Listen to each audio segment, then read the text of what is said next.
All right, here we are. Hello, everybody, and welcome to another Neville and Chill. It is Tuesday evening here, and we are just getting the vibes going. Tonight, I am joined by my good friend, Franangelico Ona, who's joining me from, where are you right now, I Frank? am in Dallas, Texas. Dallas, Texas. Okay. All right. Awesome. Yeah. So tonight, Neville and Chill with friends. So Frank, let me just give a little bit of a shout out to you, buddy, because I've known you for a bunch of years now, actually. Yeah, it went so fast. Yeah, I did. Wow, when you say that, yeah, it's like wow, time's really flying. Yeah. So Frank joined the School of Imagination back in 2019. 2019. Awesome. Yeah, it was Okay. the 90, no, it was the 99-day course. 99-day course, 2019. Okay, cool. Yeah, I remember that. So Frank joins and and you I remember like right away you were very engaged and you were just like, okay, yeah, like this you just brought this like LFG energy, like yeah, like let's go, let's do this. Like right. Yeah, totally. Yeah, you're super into it. And it was great. And then uh you wait a second, actually. Actually, the first time I heard from you, you left a message on one of my YouTube videos. Yeah, You it was one of those comment. random YouTube comments that I'm just happy I wasn't trolling because, 99% of my comments on YouTube, unfortunately, were trolling. Were. So you're Yeah, not owning it in so the I present don't moment. Yeah. troll as much anymore. That's as much, he says. Yeah, yeah. Yeah. Yeah, cool. So I log in on YouTube and I see this comment and you're like, do you remember what you said? Yeah, it was like, hey, it was so nerdy. It was like, hey, could you turn down the frequencies at 800 hertz Yes. and was such and such? I was just being, I don't know. What Yeah. a stupid Can you comment. like okay, so it's a narration, right? A YouTube Neville narration read by Josiah Brandt, and I'm just like doing my thing. I had a pretty low tech setup at that point. It's just like recording on my phone. Mm. And here comes Frank with his comment, and he's like, "Hey, can you diminish the 8,000 hertz frequency by 15%?" And I was like, "Yeah, no, I really don't know. Who is this? I really don't know how to do that.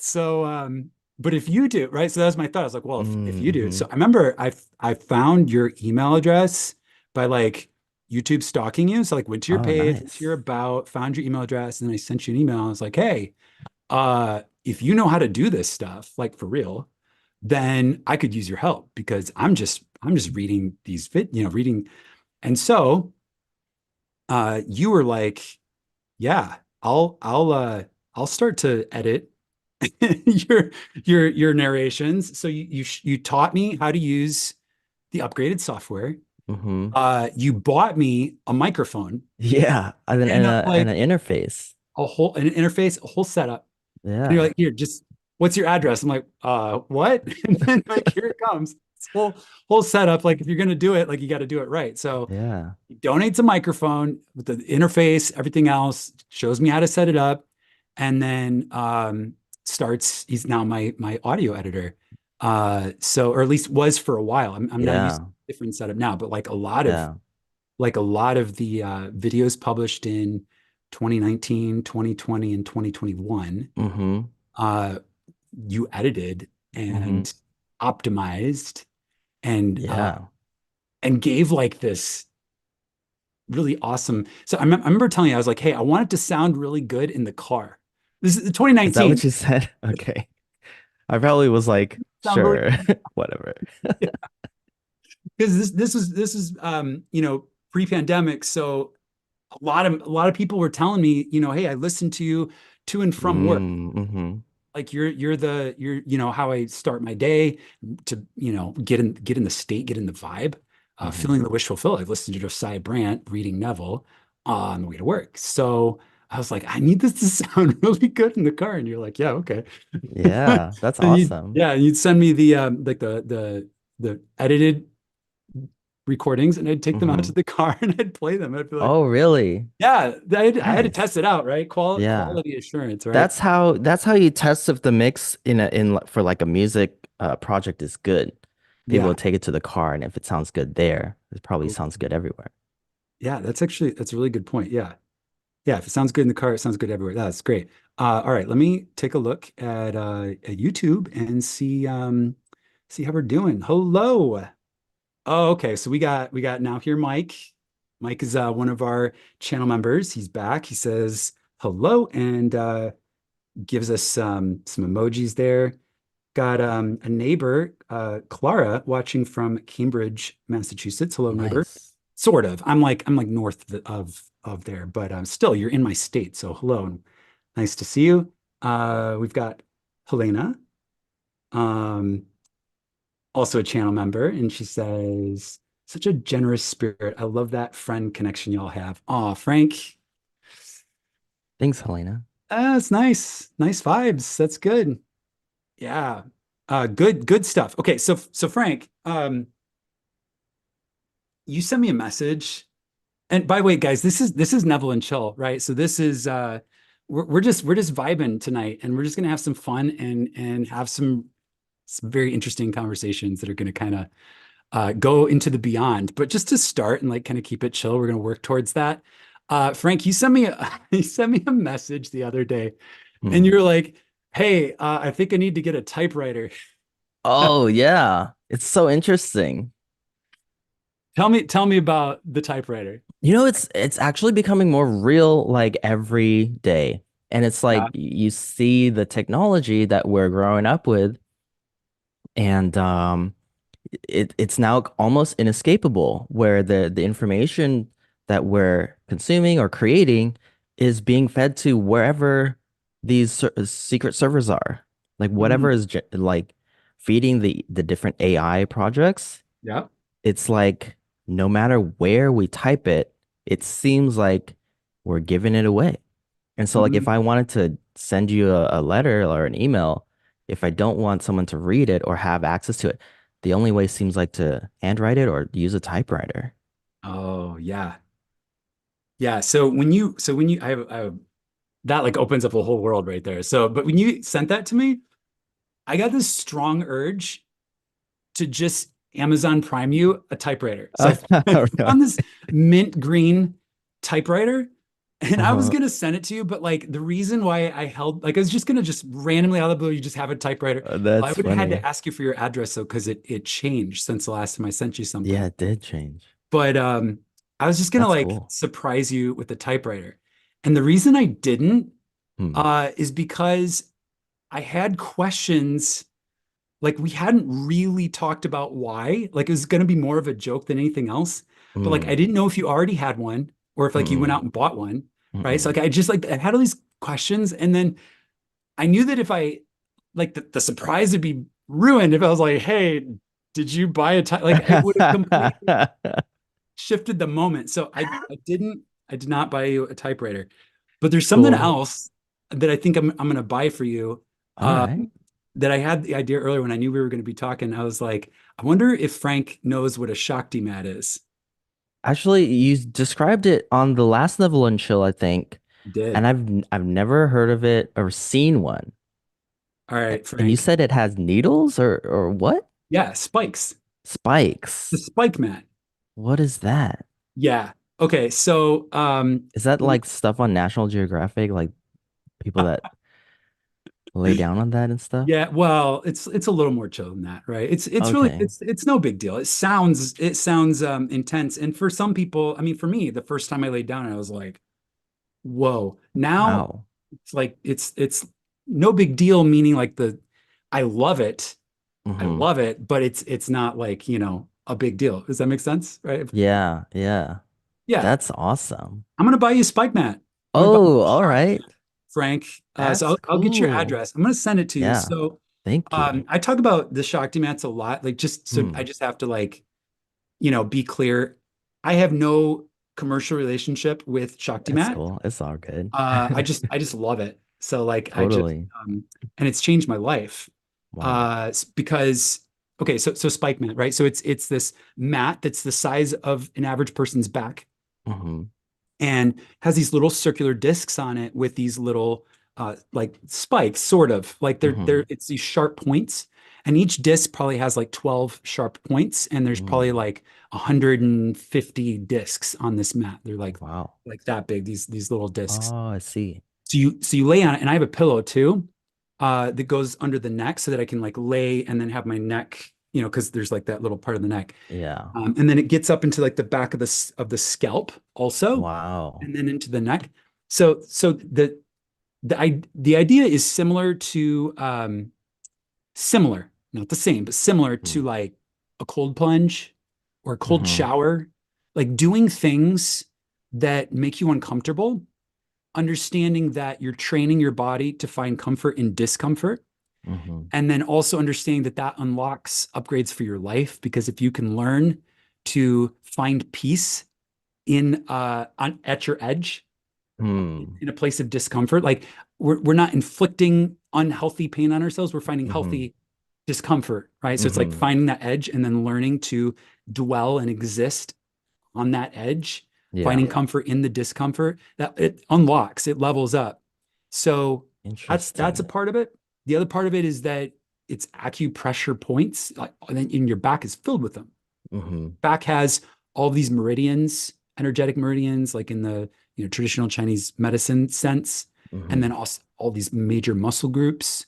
And so you're literally stimulating, every, eighth inch, there's a point across your whole back, you Wow. know, getting, stimulation. So, when I sit up from it, I take my shirt off, lay down on it. When I sit up from it, 20 minutes later, my whole back is bright red, Uh-huh. which speaks to blood rushing to the Mm-hmm. area, which obviously can have like a positive effect. It's very uncomfortable to lay down on it first, and then after like 7 or 8 minutes you get this really nice endorphin buzz. Wow. Yeah, because you're natural pain relievers, right? So it's like like you work out, right? So it's like Mm-hmm. get that really good pump, and you're sore, but you're just happily sore. Yeah. Feels so Yeah. good that you're like, yeah, I got my workout. And it's like a Yeah. little bit of pain, a little bit of discomfort, not necessarily pain, discomfort, Mm-hmm. therapeutic discomfort. But like if you get like this a little bit of a buzz from that, that's what the Shakti mat does. Interesting. There's other applications for the Shakti mat too, and it goes back Mm. to those meridians that I was telling you Mm. about. So if you think about the human body as a biocomputer for consciousness, Mm-hmm. a lot of the uh, network connections are centered around the spine. Right. Okay. So now you're stimulating Mm. the electrical connections, biochemical connections that are kind of centered around the spine. And Mm-hmm. it's like activating stuff. It's activating stuff, Interesting. which is why it's part of the spaceship. Mm-hmm. Wow. Yeah. Before we get too much into that, I'm going to open up my drink here. So tonight, actually, you go first. I already saw you sipping on something. What are you drinking? It's some sort of coconut drink. Yeshu. Oh, like Yeshua. Is it Jesus? Oh, dang, I didn't even notice that. That's crazy. Oh, and it's Yeah, got like just got another coconut another language on it. China State Banquet Beverage. beverage. Yeah. Cool, cool, cool. Dang, I never even noticed that Yeshua part. That's It's pretty cool. crazy. What All right, about so you? tonight I'm drinking Poppy. Have you seen these? Nice. No, I haven't. This one's raspberry rose. It is absolutely delicious. So this is a prebiotic soda. I think I've seen those, yeah, and pop up in the grocery stores. Hmm. Yeah, Cool. so fun story. This brand, one of the founding partners, is a woman our age Mm. who I used to work with in a completely different capacity in Fort Worth, Texas. Wow. Yeah, Okay. we were both market managers at a sales company. This Uh-huh. is, 2011, Wow. and she left And I was like following her on Instagram, I think. And shortly after she left and started doing something else, she founded a soda brand with a That's couple other awesome. co-founders. Yeah. So like every time I see this and drink this, like, so Allison, if you're watching this, cheers. Congratulations on your success. It's awesome to see you blowing up. So that's awesome. So cool. And it's delicious. It's soda, right? But it's 25 calories. Nice. Okay, so check this out. And it's a Sparkling water, prebiotic. organic Mm-hmm. cane sugar, Mm-hmm. organic apple cider vinegar, organic agave inulin, natural flavors, strawberry juice, lemon juice, and stevia. Nice. It's delicious. That's awesome. I've got to check it out. Gives you a new reason to drink soda. Yeah. Cheers, Frank. Cheers, To Neville and Chill. Neville and chill.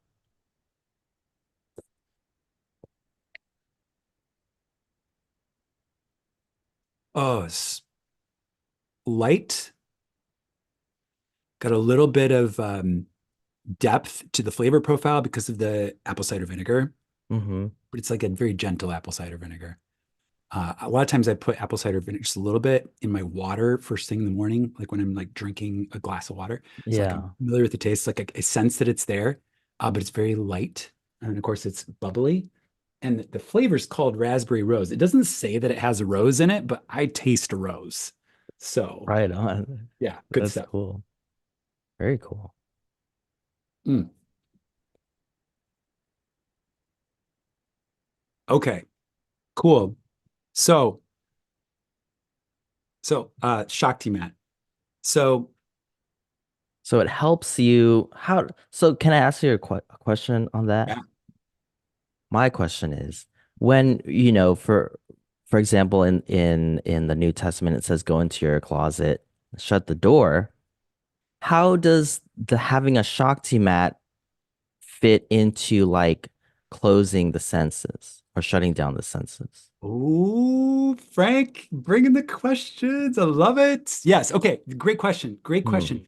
Okay. So, uh, say that again because this is a key point. So the Bible says, It says to shut the door and pray to your father in secret, and then it will be given to you openly for all yes, to see. But like, so when we do the meditation, we, relax, close our eyes, make sure everything's quiet. We don't get distracted so that we can go into the imaginal picture, right? yes, So how does the exactly. Shakti mat help with that context?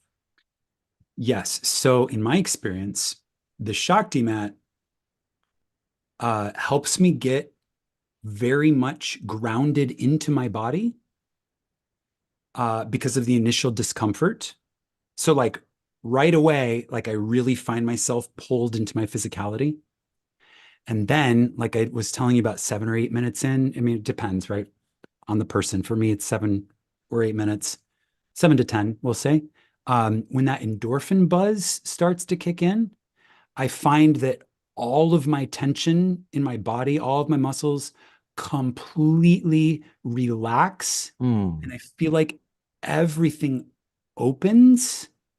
And it's like a true disconnect, like not disconnect, but Wow. a true closing the door of the senses. Mm-hmm. Because when that endorphin buzz kicks in, I can't really feel my body anymore after that. Oh, Like whoa. it starts with discomfort Yeah. and then the buzz takes over. And this is a natural buzz, Mm-hmm. right? So Neville may have accomplished the same thing using alcohol, Interesting. right? So because he liked to drink wine, he liked to drink martinis, yeah, martinis. Hmm. Um, so and he would do it sometimes before doing sats. So he's kind of Nice. accomplishing, I'm assuming, a similar thing. I'm not, it's as a matter of personal preference and in no way, shape, or form like casting judgment on. I'm not an Mm-hmm. alcohol person. It does not work very well with my constitution, like in general. Mm-hmm. So that's like not something that I would use as a meditative aid. Mm-hmm. But I have friends actually. Um, Shout out to Kylie if you're watching this. You know Kylie. Yeah, yeah. Kylie uh, has experimented with using wine. like just like Interesting. drinking wine, specifically as an aid for exactly the Yeah. process that I'm talking about to Hmm. explore imaginal pictures. And she was actually able to astral project. What? Yeah. Yeah, she's able to astral I need project to catch up with on Kylie. like a little bit of a wine buzz. And we're not, she's Whoa. not consuming in excess, right? It's just Right. a little bit of a buzz. Again, to kind of like relax and kind of lose the body, but in a good Mm-hmm. way. Mm-hmm. So I think the Shakti mat is accomplishing that strategically through the acupressure points and the neurochemical releases of the endorphins and our body's Mm-hmm. natural painkillers. Wow. So like tell me like what you've been like how is your experience in leveling up and finding these new states of awareness? Okay, yeah. So new states of awareness, the new knowledge. Yeah. So okay, so in my last Neville and Chill, which I think you just watched today, right? Mm-hmm. So kind of like, Yesterday, yeah. okay, yeah, you just watched, yeah, do a callback to it. So I was talking about how Neville tells these stories about there's a couple different types of stories he tells, but in particular, he talks about having these, mystical experiences, not necessarily like the scriptural ones. I'm talking Mm-hmm. about the ones where he's like traveling dimensions or, quantum jumping. Like we can say it different ways, but he's Mm-hmm. traveling using his awareness to other realms that are not Earth, uh, to have experiences. And so, uh, I've had a fascination with this for a very long time, this idea of astral travel or astral projection, Mm-hmm. because I see it as another realm of exploring humanity, right? Because it's like we understand that in life between lives, or you call that the afterlife, or like, when I'm not embodied in being a human, there's access to kind of explore a multitude of experiences. And then, we incarnate, we choose a human body and like we plug into it and become acclimated to it and begin to pilot that around. And a lot of us, the veils kind of help us forget these Mm-hmm. other realms. And that serves a purpose and it's great. But also there's, kind of this promise of there is a state that one can inhabit where you're fully human and you have access to the other realms. So it's like kind of Mm-hmm. the best of both worlds, right? Like you're still here, you still have a human body, but you can travel in the so-called afterlife or life between lives or like other realms that are Mm-hmm. not this terrestrial Earth with where you have this body. Right. So I've been fascinated about this for a while. And, I want to like really disclose that it's not like I just laid down one day and all this just happened, right? Like Right. Yeah. I've had training. Okay. So, Mm-hmm. in 2019, for example, I went to France and did a 10-day retreat, astral projection and out of body experience. OBE is how they shorten that, astral Mm-hmm. projection and OBE, 10-day retreat where a teacher who's very skilled at multidimensional travel in this way led us through, a 10-day workshop, like an intensive of learning how to do it, how to come up out of body and into the astral and like, separate your energy body from your physical body and then go Mm-hmm. explore and then sharing wisdom from his experiences to help us understand what we might encounter, kind of like a travel guide would. Yeah. And then, a lot of practice during those 10 days. Yeah. And so during those 10 days, I did have two experiences where I came up out of my body Whoa. uh, and had an experience. One of them, I just have to tell you, this is so cool. It Mm. sets the stage for other things.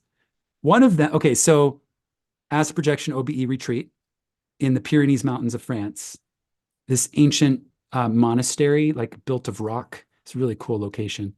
And it had a barn, like a multi-use space, and then lodging separately. So it's on the grounds. And so Mm-hmm. in the barn, Todd my teacher, Todd Acamesis. He's on YouTube. You can look him up. Todd and Skylar is his partner. He set up ghost hunting equipment. Okay. Yeah, All ghost hunting. right. So infrared cameras. Mm, Um, and he used like I think it was an Xbox Connect as one of the things because it Xbox interesting. Connect like uses infrared to I track see. objects. Hmm. So his whole premise is he's like, I want a evidence-based proof using the technology that we have Hmm. that this is not just our imagination. Right. We're not just so eager to get out of body that we just imagine that we're out of body and then, confuse that with an actual energetic phenomena. Hmm. So he set up ghost hunting equipment in this barn, and then when we would go through these intensive practice sessions, he was training us, not just how to get out, but like the whole point was once you got up out of your body, your mission was to go to the barn and Hmm. interact with the ghost equipment. I see. So that was the mission, right? So it's like very focused on that. So we'd rehearse, how to get, from our lodging to the barn and then where the equipment was, like a rehearsal of that. So we had like this map in our mind so we could go. So I did. So I came up out of my body. I had done the practice, whatever. I did the procedures that he's talking about. It was like a lot of breathing to like really get a charge. Mm. And obviously there's like brainwave entrainment and tracks. I think that particular night we had done ohms, like ohmed for Hmm. like, I don't know, probably over 100 long ohms, uh, Okay. which is toning the vagus nerve. Again, it's Yeah. it's like bio we're biocomputers for consciousness, right? So it's like you have Right. to work. You don't have to, but this is the process we went to. Hmm. Um, so I was able to get up out of my body and fly down the stairs of this little cabin that my partner and I were sharing. And then I got to the door. So this is a really old stone building, and the door was like medieval. It was thick wood, Okay. like thick Nice. wood. And I was like, how am I gonna like I don't have hands, like physical hands. How am I gonna open Right. this door? And so Todd had taught us, he's like, well, you just have to basically um swiftly move your energy towards the wall or the door or whatever the solid object is, and focus your intention on getting to the other side. That's how you move through walls Mm. and stuff in the out of body state. Whoa. Yeah. So I did, but as I went through the door, I was feeling like the atoms What? of the No door, like the way. wood and like the like Whoa. the grain, and it felt a certain way. And I was like, I really hope I don't get stuck. Oh my goodness. That's so crazy. It's like I was like going through, like you like put your hand into water or whatever. This is like putting your hand Yeah. like, through wood. So Whoa. I made it through and made it through the door, made it down to the edge of the stairs. Outside is like wooden stairs. And Hmm. then there was like this fountain on site, and I noticed that I could hear the fountain, which is interesting because like my physical body is like up in a room where I couldn't hear the fountain Hmm. from my physical body, but I could hear it. So I don't know. I guess I Hmm. was perceiving not just I guess my awareness was sensory. Does that make sense? Yeah, Even though I don't have like hands or physical ears, I was able to hear things. I thought that was interesting. that is. So I was able to hear the fountain. So like, okay, so go in that direction. And then I made it to the door of the barn, and same thing. I was like, okay, but it wasn't super thick. And I think at this point I was already confident that I could do it. So I Hmm. made it through a door already. That's So so I like crazy. flew in there, and I saw the ghost hunting equipment set up in a circle in the center of the room. And so I was like, you know, flying towards it. Um, to because like again, the whole point is to interact with this. So I Hmm. remember like really focusing on it, and I didn't really feel gravity. It was more like I was kind of in a like a weightless or kind of weightless state, like kind of floating. And so I was like really focused on, but I was navigating in three dimensions, not like I was walking. I was like Right. floating or flying.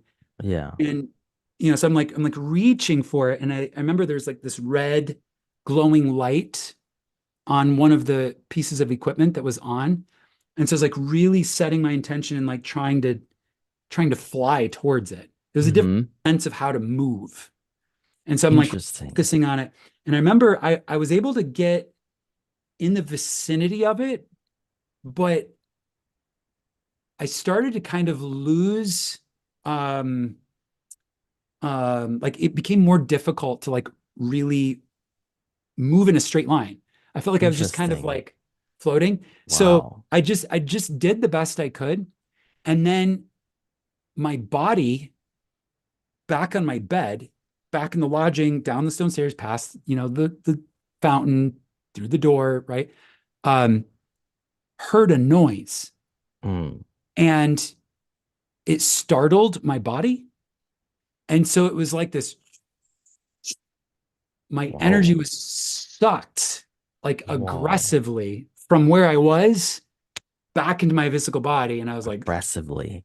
yeah, it was Whoa. aggressive. Yeah. So it wasn't like flying back down the stairs. It was more like this, return to sender immediately. Like I was like sucked Whoa. back into my body. So, um, but I was really excited. So the next day, by the way, the next day, I felt like like energetically, I felt like a 5-year-old kid. Like how kids have Wow. energy, Yeah. they're Yeah. like Yeah. Yeah. super full of life force energy. I Nonstop. was just soaked and just Whoa. oozing energy. I felt a way I hadn't felt since I was a kid, literally. Like I felt Wow. so alive after having this experience. And so I Wow. come in, to the breakfast room and I'm like glowing, literally glowing. And everybody's like, "What, yo, like what happened to you?" And I'm like, "Yeah, I made it out, So Whoa. he's cheering, cheering, like celebrating the success of the intention. So that was really cool.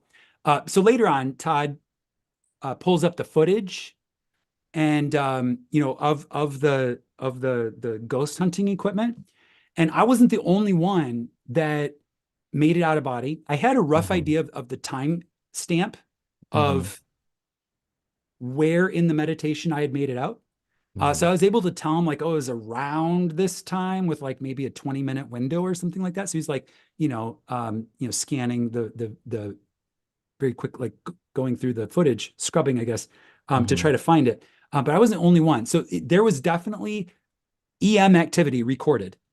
I Wow. can't tell you that it was mine because other people made it out into the barn from their Mm-hmm. testimony. But we definitely were able to record and document the interaction of EM, uh, you know, bodies is Mm-hmm. what I'm going to say. Uh, the equipment was responding, to Wow. interaction, right? So, Yeah.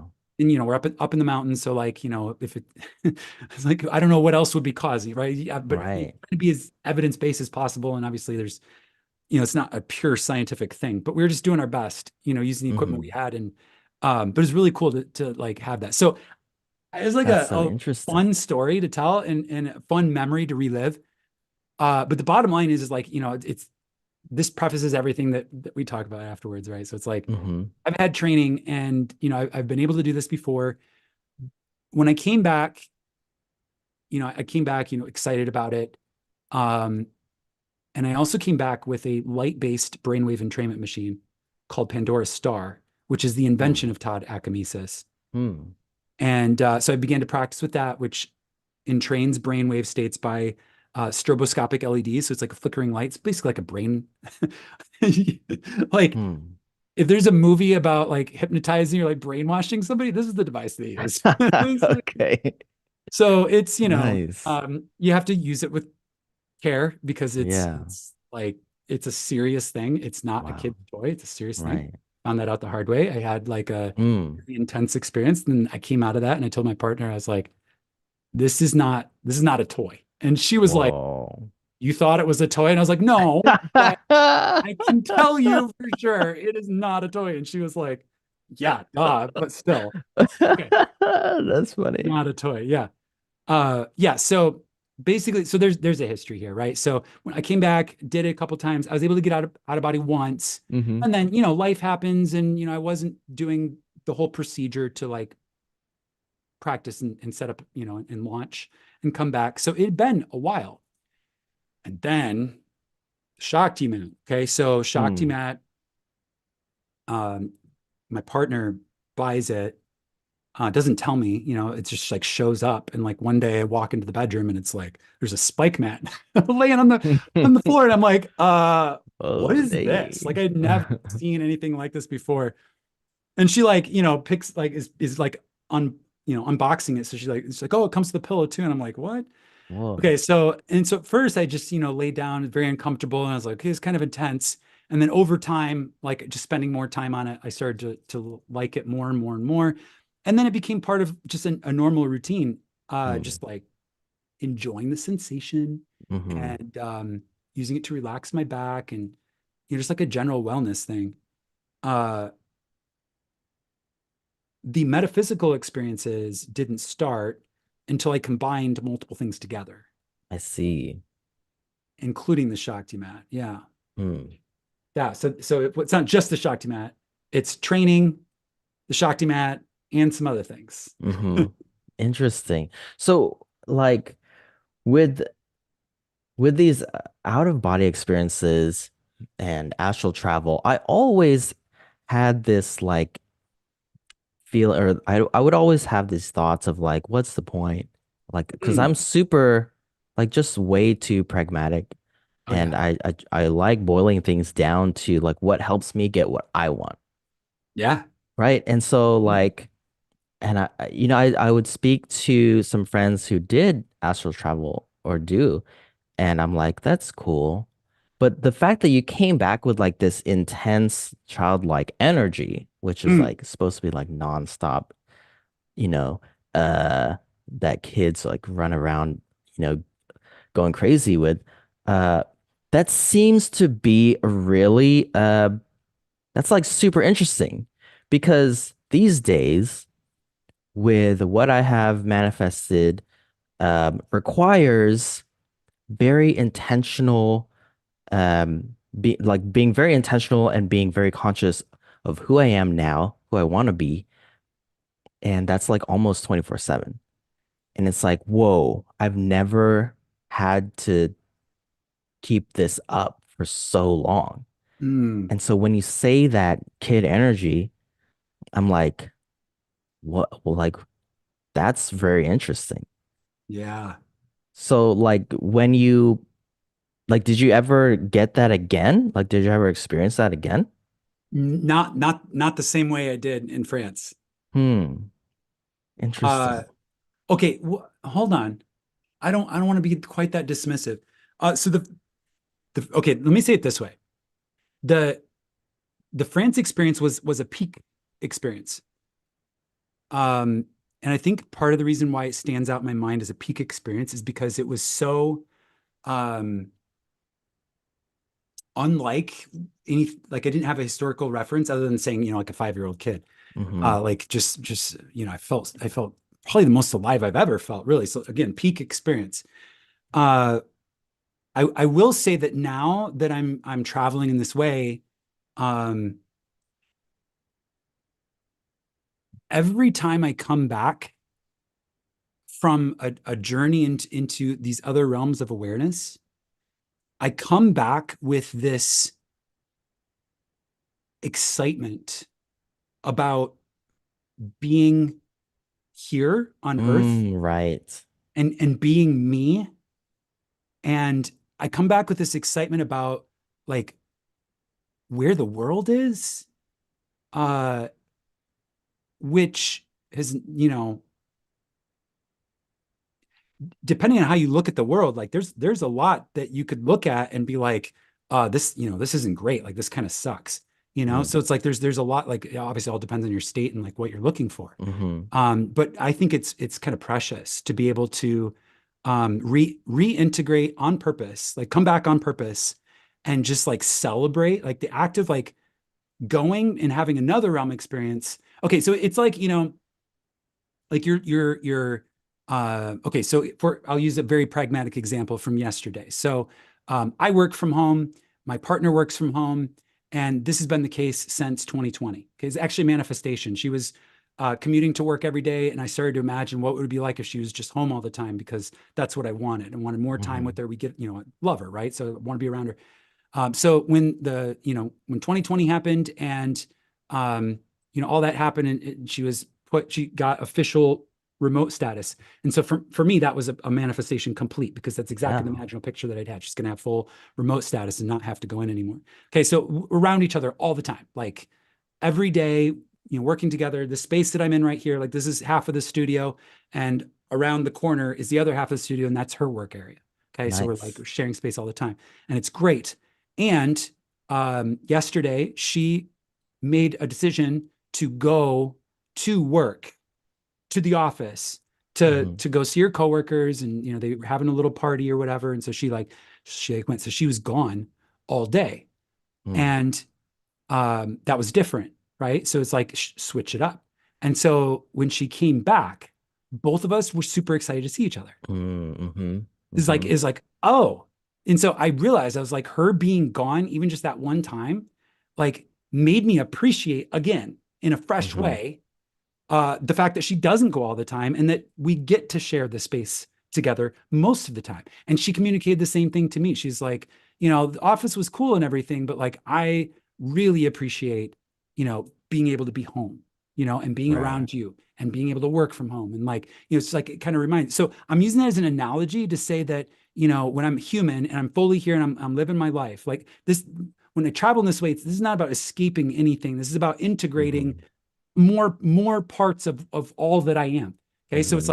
like I'm leaving and I'm going to other realms, and visiting these other places. And then when I come back, I have a new sense of appreciation for what this reality is, what being human is, like in the whole, like the light and the dark. It's like this very integrated love for Mm-hmm. the earth realm. Right. Uh And just so like being. yeah, yeah. Right on. That's awesome. Because I remember you were talking about that from that higher level awareness that everything is perfect. And if someone can reach that and see like the world as that from that point of view, then like being able to appreciate simply living would be like such a priority value. Because I Mm, think like for myself, uh that's one of the values that I have, to be very like in the moment and present and appreciate what I'm doing or who I'm doing it with, the people that I'm with. And so like that's really awesome to come back and to choose to come back when you had the choice to stay wherever that was, yeah. uh so far away. Um that's really amazing. Yeah. Yeah. So there's something very potent and powerful and really profoundly beautiful about making a conscious choice to be here. So, someone could say, I didn't ask to be born. And I would say, well, the scriptures say that, life is a gift freely given, right? Like you didn't have to Hmm. earn it. Life is a Hmm. gift freely given, right? So it's Hmm. like, but people go, oh, I didn't ask to be born. Okay. Um, but that may or may not be true, right? But like, what if maybe you can say, oh, I didn't ask to like originate here, but now that you are here, and now that like yourself, Hmm. you're mature, right? Can you make a really powerful, profound decision to like really be here, like really choose this? Hmm. And so you know, I've been hosting this mastermind group for my channel members, the people who Hmm. like join my channel, and at the level of the channel mastermind. So I had a mastermind call with them, and this wasn't pre-planned. This was just something that emerged in the moment. So in the mastermind, we create a group mind, and then we do group imaginal acts, and we work on a specific topic, as a group, so that we can feed and contribute and like build energy together. And there's been a lot of science done on this, like power of eight or whatever. We're way more than eight, but bottom line is like we can like really build momentum by sharing, the vibe and the energy of doing this. And so in this call, we were really working on the health of our minds. And so Right. one of the images that I just kind of like saw and became an exercise stream of consciousness that we did together in the group mind is in our imagination, we stepped out of the earth realm, and we conceptualized the earth realm as being like a marble. Remember marbles, like those little glass balls? Yeah. So we conceptualized like everything that we're aware of in the earth dimension as being one of those marbles. And then we stepped outside of it.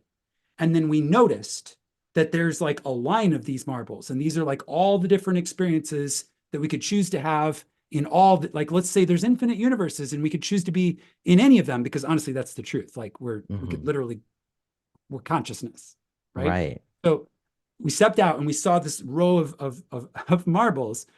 And then together as a group in this imaginal act, and I'm simplifying it obviously, right? Because like in the moment it was processed, but together as a group in imaginal act, we chose on purpose, I'm choosing to bring all of my energy present in this universe, this earth reality. And we stepped back into that marble. From that state, all of our consciousness and awareness stepping into the marble, like making it cubic, this is a dimensional thing we're doing, and then plugging into our physical bodies. And then we went through this grounding exercise of like, okay, I just brought all of my soul energy here. Yeah.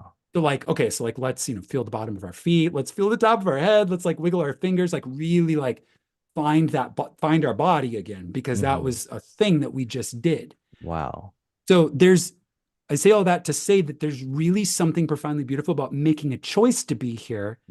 And for me, I was until having some of these experiences where I was given the opportunity to choose, I was a little lukewarm. And I remember having this conversation with my partner, who I've never known her to be lukewarm about this. And she's always, whenever I bring up this topic, she's always like, I don't feel the same way. Like I'm here and I'm just like doing this. But for a while I was like, okay, Earth is cool. And like, yeah, it's like got, some good parts, but like also I kind of feel like, there's probably other places that are more interesting. Right. So I felt, so just like seeing and feeling that is like, I had one foot here and one foot like kind of out the door. Yeah. It's just my way of being like, okay, whatever. I accept that I'm here and I have a body and I'll have a life and I'll live a certain number of years and then, I'll take it off. But like, I hadn't made a conscious decision of like, no, actually, this is where the party is. I want to be all here.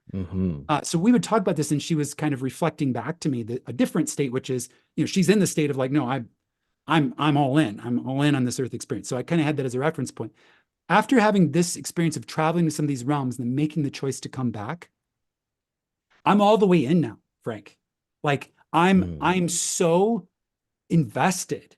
Like I've brought, like the foot is not out the door now. I am fully here and I'm fully committed to being human for this experience, because, well, for one, because I understand it in a different way, and for two, because I have seen the beauty revealed in a different way, more expansive way, and so I feel more connected to it, to being human, and so being, you were talking about like waking up and feeling like this childlike life force energy and like enthusiasm, like if you're gonna live, if you're gonna have a human body and live on Earth, I feel like that's the ideal state. You want to wake up every day excited about, I have a body, I'm on the Earth plane. This is an amazing, amazing time to be alive. Like, wow, of all the eras and epochs of mankind that we could have incarnated in, this one is amazing for so many reasons. Like just like feeling that's a vibe, and then embodying that, like, and I don't want to imply that every single day I feel as passionate about it as what I'm Right. communicating in this moment. Right. Of Because it course. is, there's ebbs and flows. It's water like. Hmm. But I am saying that my watermark has moved. Hmm. I am now more that way than Hmm. I ever was before. That's awesome. That is so cool. And so like I'm guessing you're making strides in getting deeper with the shakti mat and the other aids. Like what other things have you been like learning or experiencing that seem like nobody else is talking about? Oh, um, that's a great question. Before we get into that, I want to address something that the chat is saying. Yeah. Um, so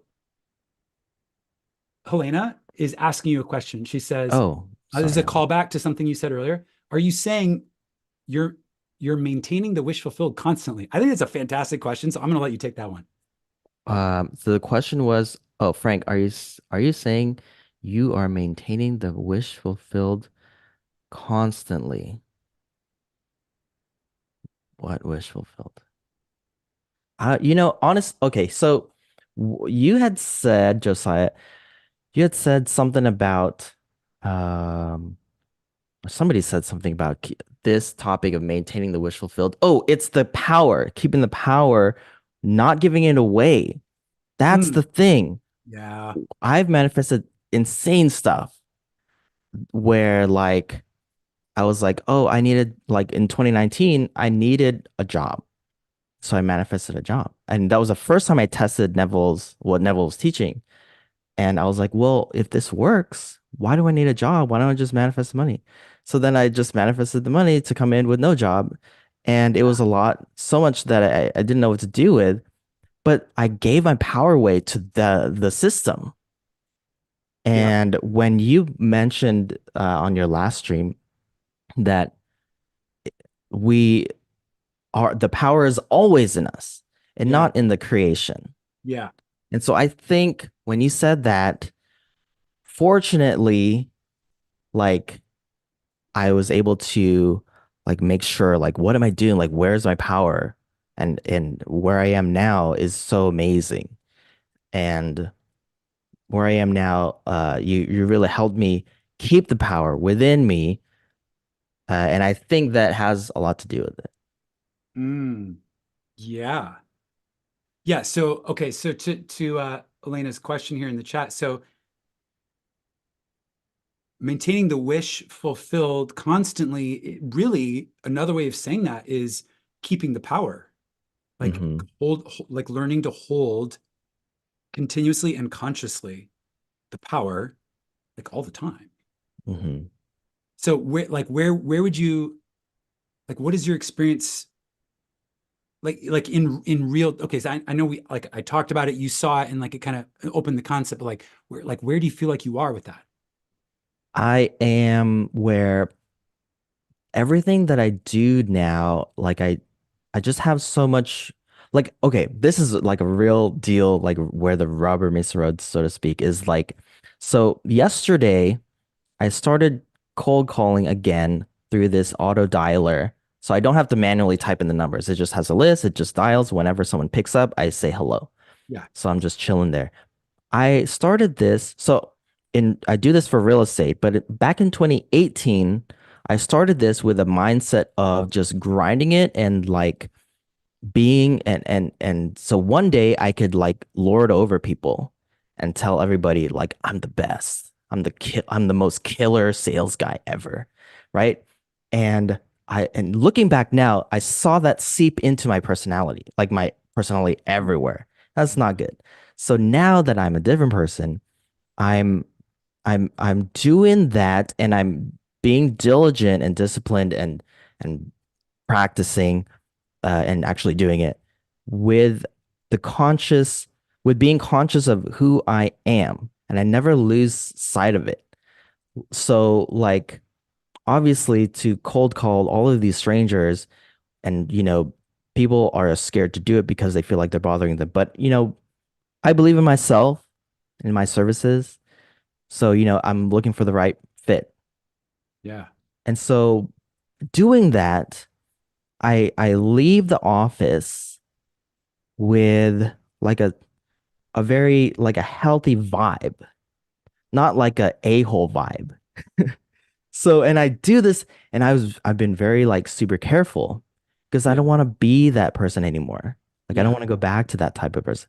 So like whenever, for example, I'm cleaning up here, like after dinner, I do the dishes, and I do it not because of any like negative. I do it for like a very positive, like I'm so grateful uh to be with my partner Emily, and it's like I'm just being grateful and knowing that the power is within me, like being grateful because I did manifest this. It's kind of all of the above. Does that make sense? So I'm not constantly telling myself, "Oh, I have a partner now. Oh, I'm a real estate agent. I'm a real estate agent. I'm a this, I'm a that." Like it's just like holding my power and not letting it go. So like for example, I'm looking at the listings that we have together. It's insane. It's just like one after the other. And sometimes I'm thinking to myself, oh, another listing. I have to put it on the market. And I'm like, uh, and so just being grateful in the fact that, I had manifested this and I have the power and being just a totally the opposite of what I used to be. Am I answering this question? I I feel don't like you know. are. You're in, I mean, this is a vibe, man. So yeah, just roll with it. Yeah, it is a vibe. So Helena said, what are some of your tools or strategy when you feel your power slipping or dropping on challenging days? That's a great question. So like on challenging days, I just go with how I feel. Okay. Like if I feel really, really bad, I will just go with it, right? Like obviously I'm very purposeful in what I do, but if I'm feeling really, really bad, I will just that's it, right? You So just allow yourself to feel bad. You don't yeah, resist it. So right. it's water. You're being Yeah. water-like, hmm flowing. Because it's like whatever, just do it. Just that's kind of sometimes people don't like that I'm so like whatever about certain things because they're like, "Oh, you need to care or whatever." But I don't I just I go until I can't go and then I pick up where I left off and I just go again. So whatever. I I mean, hope that helps. I'm not dismissing. That's really how I am. well, Helena says that does help. It Awesome. clarifies. And she says back to you, you're aligned with who you are as a creator, which I think that's kind of summarizing the state that you're describing. Awesome. Yeah. Thanks for the great question, Helena. Yeah, that was really cool. While I'm in the chat here, before we kind of get into the next little segment here, I just want to call out some people. So we got some channel members here. So just want to shout them out. So what's up, Bill, watching from Philadelphia. We've got Janelle from DC. Um, Elena says she has a level 2 Shakti. So I have just the regular one. So I've been thinking about going advanced. That might be a Christmas present for myself later. They always do a Black Friday sale. It's last Black Friday, I bought several Shakti mats and sent them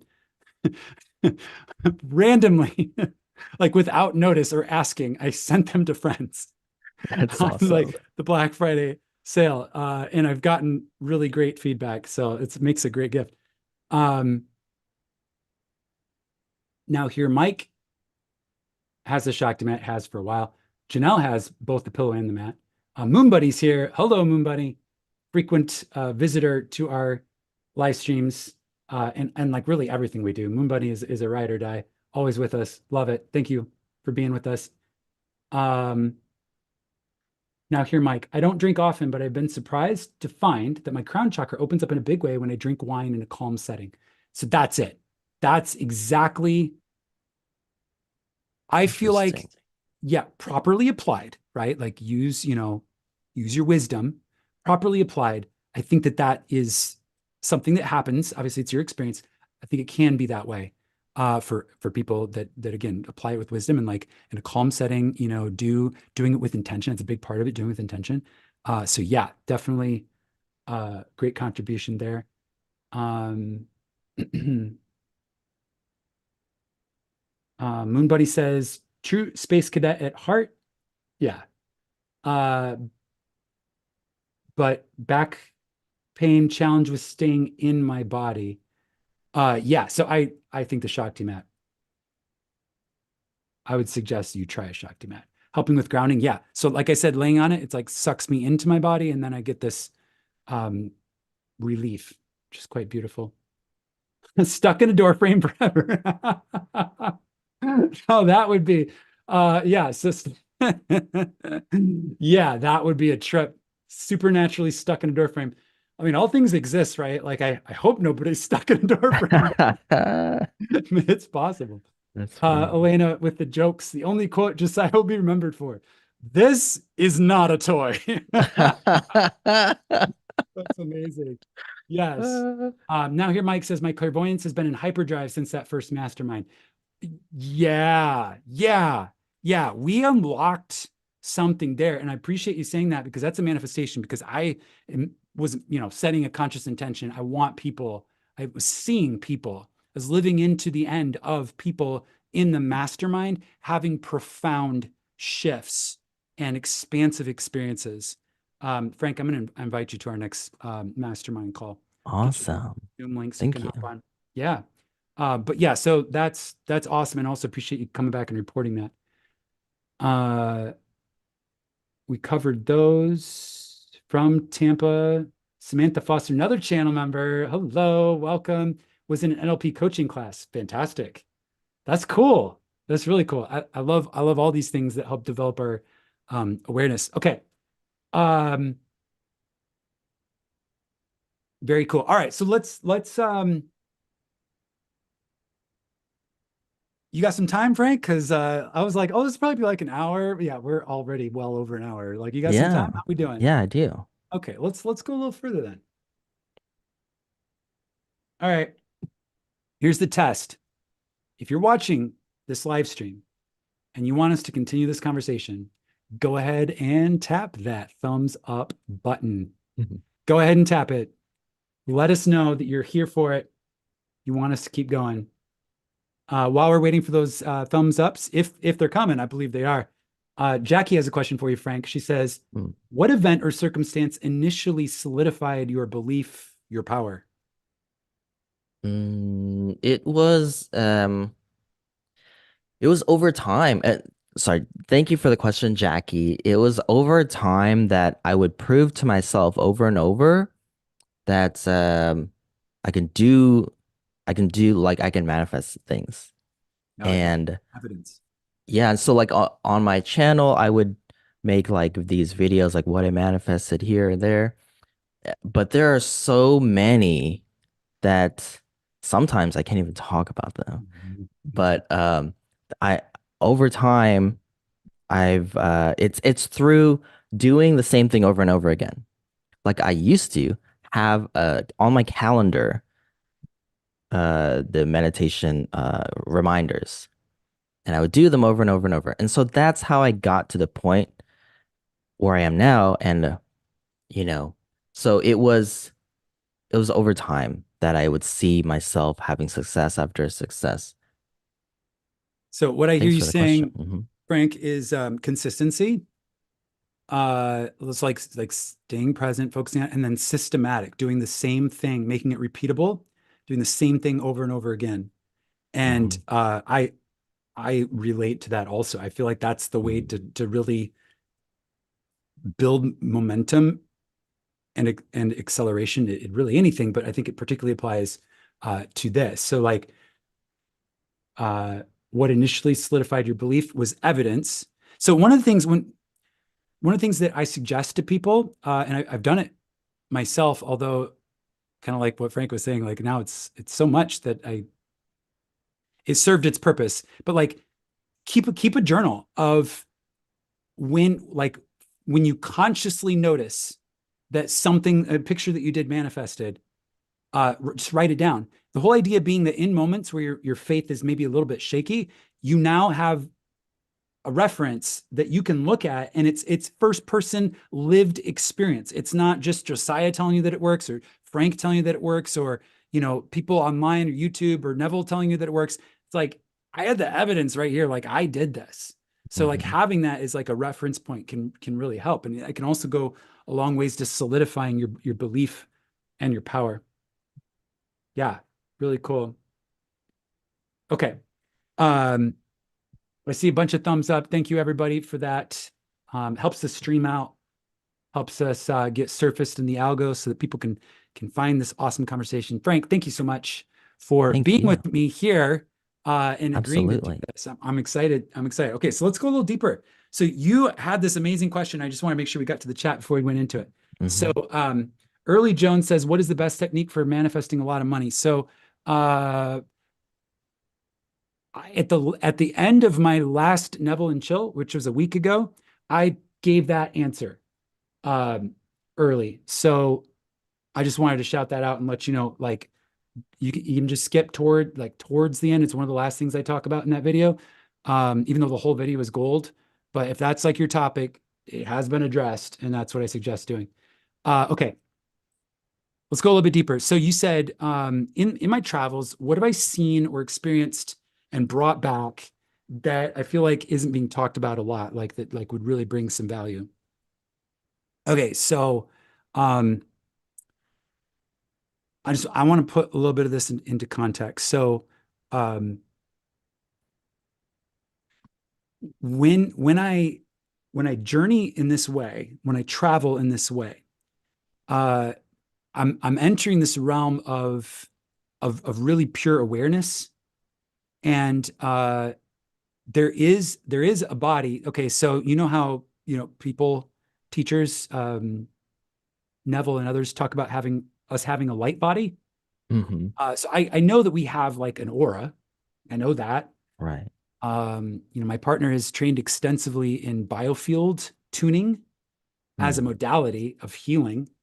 So, from, my proximity to her, I know a lot about the biofield. And in these spaces, I've experienced something that I would call an actual light body that goes beyond just the idea of an aura or a biofield. So there is a vessel, a vehicle that manifests at an energetic level. But I'm only aware of it sometimes. It seems like most of the time that I'm in these spaces, I'm just pure awareness. So I feel like my ability to perceive supersedes my bio computer cloud storage, like what I can actually download and bring back. So Mm. what I've been learning is how to bring more of what I experience in those realms back for conversations exactly like this, because Mm. it's another realm of perception, and it's uh I love how you were like, dude, I'm very practical, I'm very pragmatic. So like if it's, if I'm going to do something like this, like I need to know that has practical value to my life. So I will say that, yes, we're talking about, the quantum realm and quantum information. And I am, in addition to like just coming back, full and with lush life force energy, I am bringing back relevant knowledge, the new knowledge, Mm. which is not new, just new to Right. me or new to us, maybe new to this timeline in some way, or maybe it's being remembered.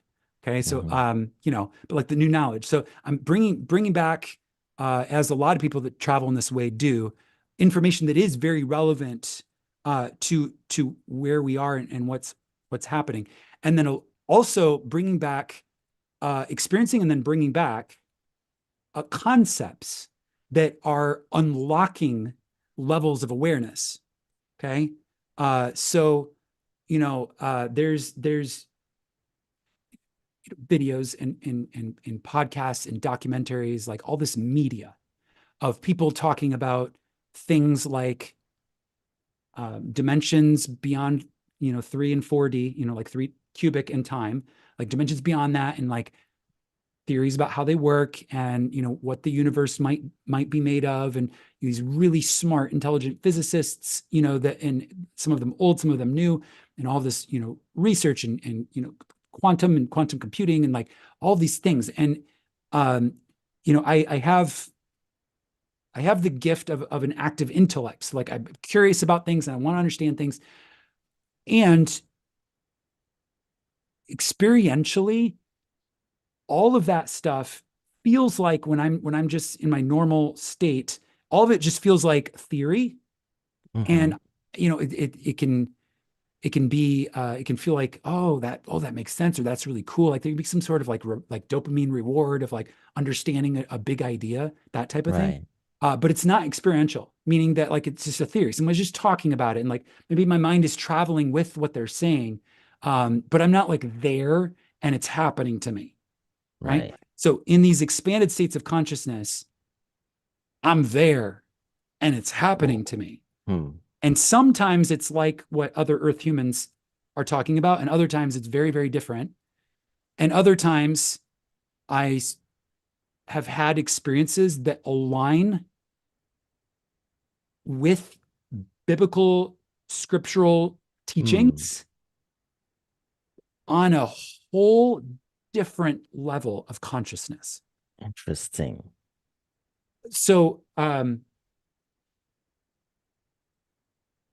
so Sunday Mystery School. I'm going to talk about Sunday Mystery School for a minute. So, on my channel, Sunday Mystery School is a live stream event that we do every Sunday, and it's public on YouTube, and it's a comprehensive reteaching of Neville's original masterclass that he taught in 1948.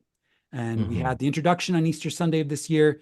The first live stream of the actual lessons was this past Sunday. The next one is this coming Sunday. And everybody is invited. Bring your friends. It's a great way to explore these ideas. If you're new, it's a great introduction. If you are experienced in them, it is an acceleration of mastery. Okay. And so I'm saying this for a reason, right? So Sunday Mystery School is, we're using language to explore ideas that are really only experiential, right? So it's like I can tell you all day long, that you are all imagination, and imagination creates reality. And as long as it's just me telling you, you just either have to take my word for it or just trust me or whatever, Mm-hmm. until it becomes experiential for you. And then you're like, oh, now I've experienced for myself. This is why Neville says, like, I don't care if people don't believe me. Like, I know what I know because I've seen what I've seen. Okay. Mm-hmm. And it's like, okay, like you can't take this away from me because it's experiential. It's first person. Like this is, I've had this, it's happened. So if it's something that's really only experiential, then why are we talking about it? Why do people like, why is there a master class? Like, why do we teach it? This is why. It's language training. It's language training, because Mm. there's realms of consciousness that we don't, in the past, we have not just in everyday conversation, just practice talking about. Like I can tell you, about my computers. I can tell you about my Windows operating system, my Mac operating system. I can tell you like how to use this and that. I know you have an Android phone. I can like talk about all this stuff, and you're like, okay, yeah, and Mm-hmm. follow along with all of it because it's all like just common and Right. and trends. It's commodified. Like it's like just exchange, super Yeah. easy. We all get it. We all speak that language, right? Right. But when I start talking about, um, you know, worlds within worlds, and quantum dimensions and quantum bubbles, and you know, other forms and shapes and qualities of consciousness and reality. Now we're entering a realm that we don't just commonly every day. Most of us do not just have practice speaking about. Right. Okay, so that's why we invest the time to come to Sunday Mystery School. Mm. It's you know it's not that we're trying to explain something that can only, it's not an explanation energy. This is a language training energy. We're learning how to talk about our experiences. Mm-hmm. And by learning how to talk about our experiences, we're now clothing, we're painting something that is ephemeral, and we're starting to make it more physical and dimensional, more relevant and applicable to the context of this earth reality, because we process a lot of our experience of reality through language. Okay. So it's a Right. language training. So so tying that in with, going to some of these other places and coming back, a big part of it is learning to encapsulate, clothe with language advanced ideas that are not common parlance Right. in our day to day. Right. Right. So it's like we're literally, it's like, and I know some of this work has been done, by people who travel in this way and come back and talk about it, write books, et cetera, and so forth. But there's also some things that I've just never heard anybody talk about. So a big part of this is like learning to talk about it. Otherwise, I just come back and I've had this profound experience, and I don't, some people wouldn't even try to talk about it. Well, I see the goal, by learning to clothe it with language, we make it more accessible to more parts of our brain, and we kind of normalize the experiences in a way. And Mhm. then, by being able to share and talk about it, you'll find that a lot of people have experiences like this. They just haven't had the language to be able to like really communicate it. Right. Right. So it kind of opens up this new door of where we can go in shared explorations through the medium of language. So let's tie all of that back together. It's like a giant boomerang. Okay. So Mhm. when I talk about like biblical scriptures, sometimes I'll be in these really, really far journeys, in very, very like related to earth planes, feels very far away realms. Interesting. And I'll be aware of something that's happening, and I'll realize that experience, uh through this very kind of complex and also like super simple. It's weird. It's like a paradox. It's one thing you have to learn to live with when you travel in this way, is paradoxes. It's like things, yeah. Um that a scripture uh is clothing in words in the way that scriptures do Mm. that. Mm-hmm. Okay. I see. So um all right. So in one of my experiences, I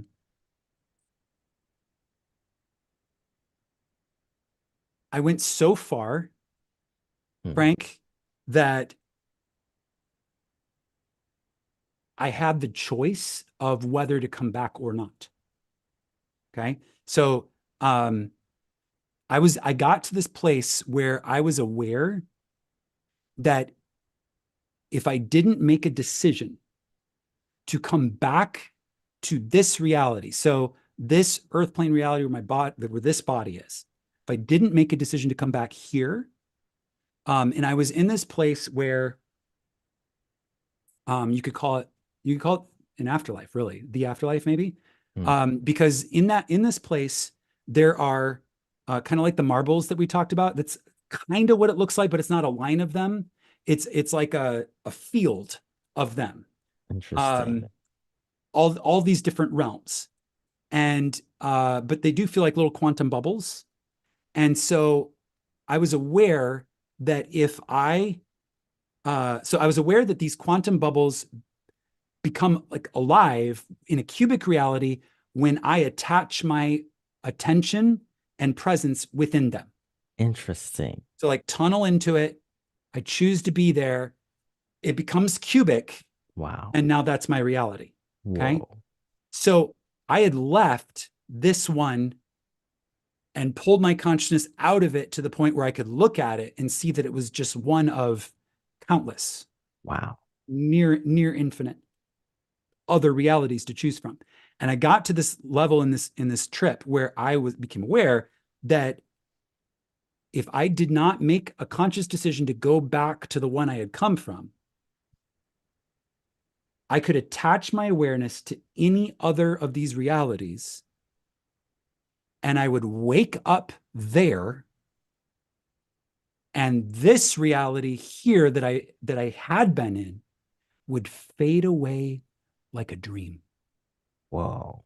You know, you wake up in the morning and Yeah. like you're so present to this dream, and then it just Yeah. Yeah. fades. Right. It would fade away like a dream. And Whoa. so that's when I realized that that's what happens when people's bodies die on Earth and their awareness separates from the body.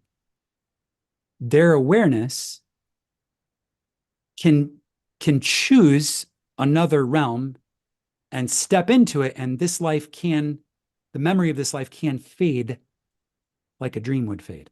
Okay, Hmm. so this answers the question, not completely because this is a mystery, right? But like to me, in some ways, it kind of answers this thing that Neville was talking about, like how you die here and you immediately wake up in a body that's unaccountably new, uh, and you just kind of keep going about what you were doing. And he says it's like walking from one room to another. Like he talks Hmm. about like this very seamless thing. So I actually understand that now, because I understand that now, like particularly if your body dies here and you haven't practiced holding focus and attention and your power, Hmm. uh, you're just going to get sucked into, your awareness is going to get sucked into another reality. And you're just going to continue living, Interesting. just as though you never died at all. Potentially. Okay. I'm not saying this is a black and white thing. I'm saying this is a mystery, and this is one way of looking at it. Right. So then when I came back and I was like sitting and processing this information, I was thinking about how, um, in the epoch of the Egyptians, like way back when, the Egyptian mystery schools trained their adepts how to navigate the afterlife while they were still in a body, Whoa. so that when their bodies died, they could retain their power and presence and focus and not get sucked into some random reality, but consciously choose where they were Whoa. going. Now, I'm not saying Whoa. I know where they chose to go. I'm just saying that I understand Yeah. that's why they were doing what they did. That's amazing. It's another level. So let's get back to the scripture part here, because I feel like this is important.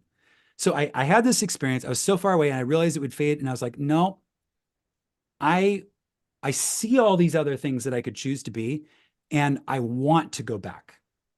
Hmm. And so when I chose that I wanted to go back, I was challenged, Hmm.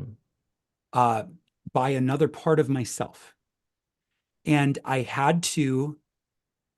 um, I had to make a case for why I should I should be, I'm going to say like allowed. I mean, this isn't something outside of me. It's still me, but like a part of me was like, you justify this intention. Like, why do you want to go back? Hmm. And so I'm going to dramatically simplify here, because like this is like a pretty profound thing. Hmm. Dramatically simplify. So Neville teaches from the Bible that the three greatest things are faith, hope, and love. And of these three, love. Hmm. Faith, hope, and love. And of these three, love. Right. And so when I was challenged, and that's kind of a weird word to say, but like it was like, okay, like you want to go back, but like why? And I felt like I had to answer the question. And these words like haunted me in that moment. And I was like, I know why. It's because faith, hope, and love. So like Hmm. this gets like a little out there, but like I made the case for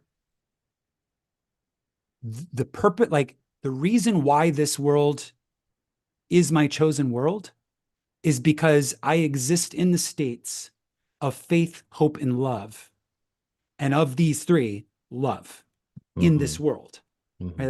That's like the three things that anchor me to having a physical experience, or really having, I'm gonna get kind of out there, really having any experience at all. Like the reason why the universe is aware of being something rather than just being the void is Hmm. because of faith, hope, and love.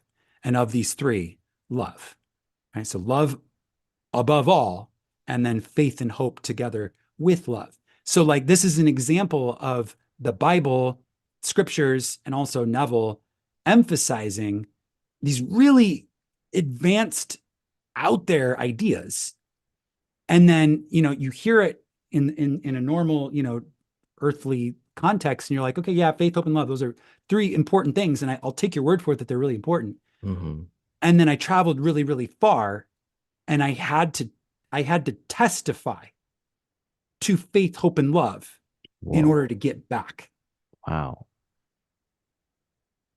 Whole, whole different level, whole like an entirely different level. So that's one example. There's other examples, but like what I started to realize is that some of these scriptures, they are so they call the scriptures like the living word of God. Like, why is it the living word of God? Well, because they're not just dead words on a page.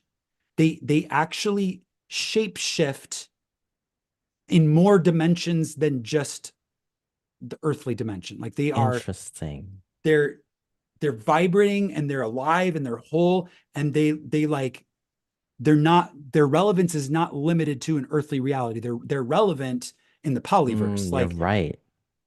Yeah. so it's the living word of God. Like Hmm. has life force energy. It's not just some Hmm. some book some guy wrote that, it's dead words on the page. Like there's a frequency and power to Yeah. these. So it's so yeah. So okay. I'm gonna that was a lot. So I'm gonna pause there and let you reflect. Yeah, so that's like it's taking literally our consciousness into like becoming like bringing back the power of our own consciousness because without it we would be in the same place that we find ourselves in now and like totally clueless. Mm, And so like if I can get to that level of awareness and become uh and get grasp the power that I have so that I can have I can make the decision consciously to where I go next. Because I love remembering my dreams mm, and I love recounting them because sometimes they're so crazy. But sometimes the dreams just like slip away before I can like write them down or something. mm, And so I don't want like that seems like the most real thing. It's like by definition like more real than this. Like to have the power to choose outside of this realm is like the most real that you could possibly like that I've ever heard of. mm. Do you know what I mean? Like Yeah. sure I could take my power back from different like for example media outlets and stuff like that. Like wow, I have so much power in myself. I But now to have the power to choose the which realm that I go after, Mm. I die, that's insane. That's It's another awesome. level. Yeah, it is another level. Yeah. Okay, so there's a great question from the chat, Moon Bunny. Have you ever brought back a quality from the other place to use here?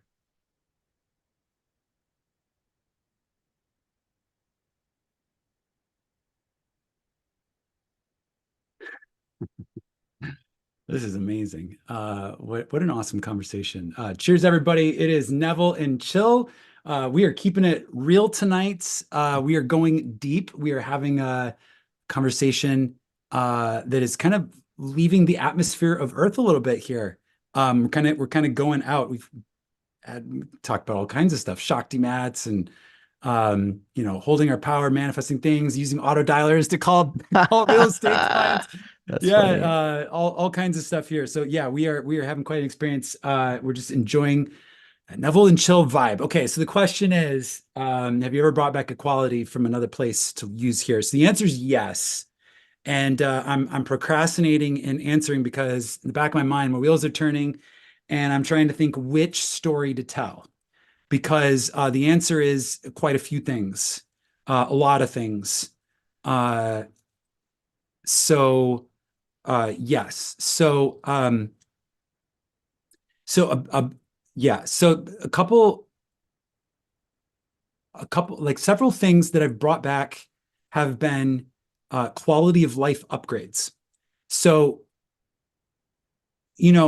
so awareness brings choice. So when you are, you know, unaware that you are doing something that isn't good for you, and you just don't know. Like you literally don't know. You don't, and it's just a habit. You don't really have a choice to do it to do something different. Like you have to become aware that first that you're doing it, and second that like it's not good for you. Or on the other hand, if there's something that is really good for you, you need to continue to do or do more of, right? And you just don't know, right? It's like ignorance. So like when you become aware that that's the case, now you have the benefit of a choice to respond to that and then make a decision. So you know, traveling in this place to get out for me, and I've never heard anybody else talk about this, so I don't know if this is the case for other people or not. For me to get out of the earth realm, I have to be at peace with what's going on in the earth realm. And that means for me kind of going through a life review. And okay, so when I'm traveling this way, so Shakti Mat's part of the puzzle. I use an eye mask to like close the door of the senses and really go in. I use headphones and a series of brainwave entrainment tracks that I have been training with since 2014. So about 10 years now. Uh, Super regularly for the first 4 or 5 years, and then off and on. And then now anytime I'm traveling in this way, I'm using this series of tracks. So uh, these these um these journeys are related to shifting brainwave states, which is shifting what the like the biocomputer aspect of my consciousness isn't, has got my brain and like we're entrained to certain brainwave states that help us interact with our normal day-to-day reality. And then because of the absolutely divine way that the human body is designed, we can also separate our awareness and go other places by shifting our brain wave state to allow that separation to happen. So in this series of tracks, which this is not a 20-minute thing, most of these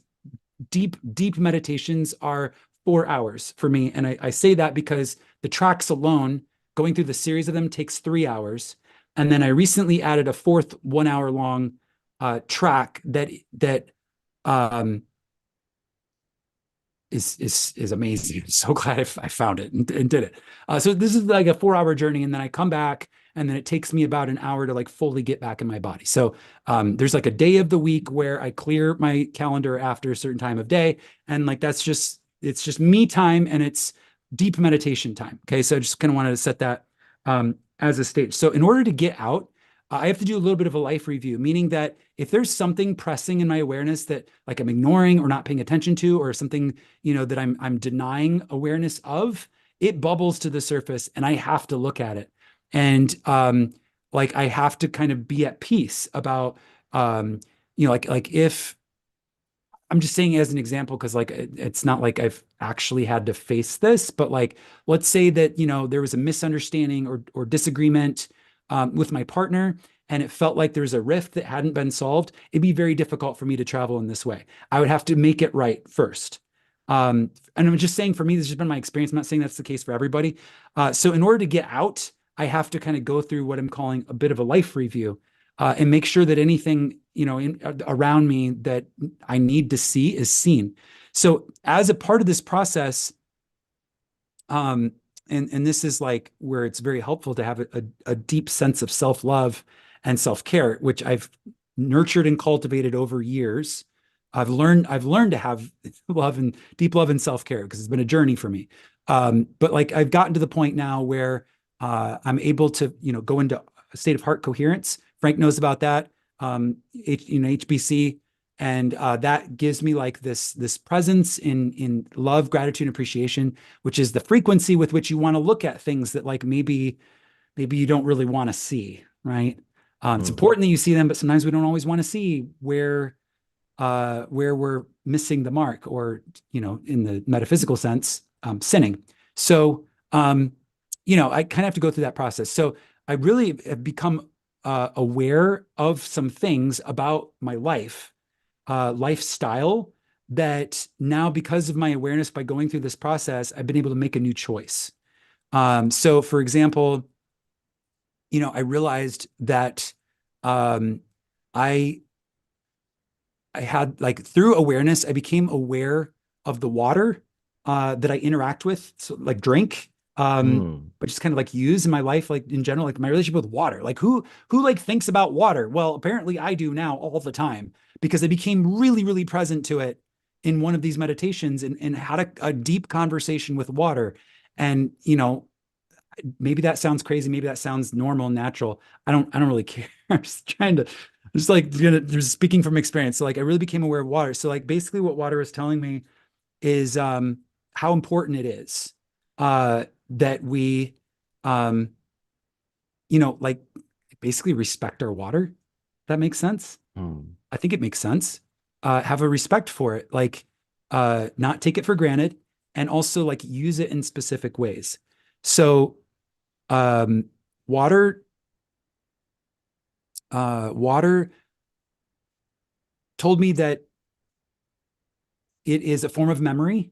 Water is cloud storage. It like holds information, and that's kind of its purpose, is to hold, store, and transmit information. Wow. In addition to all the other things it does. Water also told me that it is life, and the story of life in the universe could also be called the story of water. Whoa. Yeah, really cool stuff, right? I'm like, wow, okay. Um, and it also told me, when we heal our relationship with water, the planet is healed, Mm. because that's how important water is. Um, so that's really cool. So like, the question was, is there anything that you're bringing back into this, you know, Mike's like, talking to water sounds normal to me, but I'm not normal. Yeah, well, that's what I love about you guys, right? Like we are a niche bunch, but I'm here for it. So this is really cool. Neville and chill, you guys. Okay, so water, consciousness, water has a consciousness. I was able to interact with it. It's a form of memory, stores information. And it told me that um, when I upgrade my water, I'll be able to upgrade my ability to store information. So what it was telling me is that so we, in this house, we have a whole house water filtration system that is, all the different stages, and then the water that I actually drink is, Mhm. been purified in all these different ways, and then reverse osmosis, and then it comes out of like this little tap by my sink, like a special tap just for this super pure water. Okay, so Mhm. that's cool, right? But like, super clean, meaning there's a lot of stuff that I wouldn't want to necessarily drink that is removed. And Mhm. what water told me is, everything has been stripped out, and that has affected its ability to store information. Uh, What? yeah. So Wow. through this conversation with water told me that I need to be more conscious about electrolytes, like what I put Mhm. in my water to help water do its job. Mm. Right. Mhm. So from that, I started experimenting with water. So electrolytes is the physical version. The dimensional version, this is where it gets, like perfectly normal for people like us, and like maybe crazy town for other people. Uh-huh. So what water told me is that um, the universe is math, right? In nature, it's one of the ways, one of the codes that you can say about the universe. It's math, and it is a one way of communicating um, math information is through geometry. And what water told me is that um, you can only like a person, a being can only comprehend uh, a geometry that matches the level of consciousness that they are at. What? So Comprehend comprehend geometry. comprehend geometry. So in order to like, I mean, you can like look at it and it's flat, but to like comprehend geometry, you have to be at the same level of consciousness that that geometry originates from. Okay. So what Interesting. water told me that its dimension right now that it wants us to work with is the dodecahedron, which is what you see here. So the physical version of what it told me to do is to work with electrolytes and to find the balance of electrolytes that works really well for my body. And it told me I would be able to tell by taste. Like I would find it very appealing taste wise. Um, like my body would love it in that way. And they also said like it also told me that I would feel my energy and vitality like pick up substantially Mm. when I found the right mix. And it like gave me some ideas, but like I was to experiment with it to like go through this process. So that's the physical component is adding electrolytes. And then the imagination component is to project using my imagination this geometrical shape into the water. Um, Oh. before I drink it, right? So because water is conscious and it can respond to our imaginal acts just like physical acts. It observes us. My water. So my body when I speak, all of the water in my body is vibrating. Hmm. So it's Right. listening, like it's listening and also helping me transmit, whatever I'm speaking this moment, and then everything in my, you know, so it's like it's a very present part of our day. Anyway, so told me this. Um, so I have one of these, shapes, and I put it by my water bottle, so that I can like look at it and like connect to the geometry, and then project that into my water. And this isn't like something that our science, maybe some of our very advanced science can get this, but like this is something that we're gonna really understand in a very amazing way through science soon. Okay. Hmm. We're going to understand some of this stuff like in an amazing way very soon. But right now, it's kind of on the very, very cutting edge, leading edge. But what it told me is that by doing this, I'm allowing and working with the water to be able to hold information associated with the geometry associated with the level of consciousness that is associated with this geometry, this shape, which is the dodecahedron. Hmm. So it allows the water to hold information from this geometrical form, or another way of saying that is level of consciousness. Okay. So Interesting.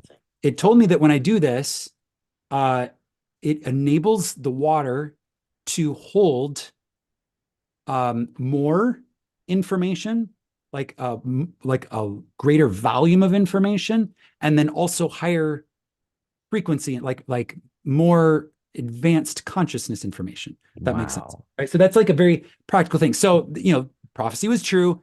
I came back. I told my partner, I was like, "Hey, I just had this really intense conversation, with water, and so like we talked about it and everything, and I started experimenting with my water, upgraded my water, found an electrolyte solution, and like feeling way more vital on a daily basis, like feeling just like Mm. way better, more charged, more full of energy. And as for like the dimensional part, yeah, when like the first time I had an experience like this and I came back, a lot of it did fade kind of like a dream. And now I find that I'm able to come back and more of it stays with me. Interesting. Mm? Whoa. It's also the first thing I do when I get back is I drink water that has been charged Hmm. in this way, Mm. like a part of the ritual of how to land. That's so cool. That's like, oh my goodness. Isn't that wild? That's awesome. So that's one thing. Another thing is Sunday Mystery School was an inspiration that came from this one of these experiences. That's awesome. Because what when like I was able to step outside of time is probably the best way I can. Again, we're clothing these higher dimensional concepts of language, kind of like Hmm. outside of time, and then like looking from the outside in. And I saw that um, like the floating point of consciousness of humanity um, has dramatically shifted. It's like when this is the best analogy I can think of that's in our common parlance. Uh, when Microsoft Windows releases like Windows 12, right? And like everybody has Windows.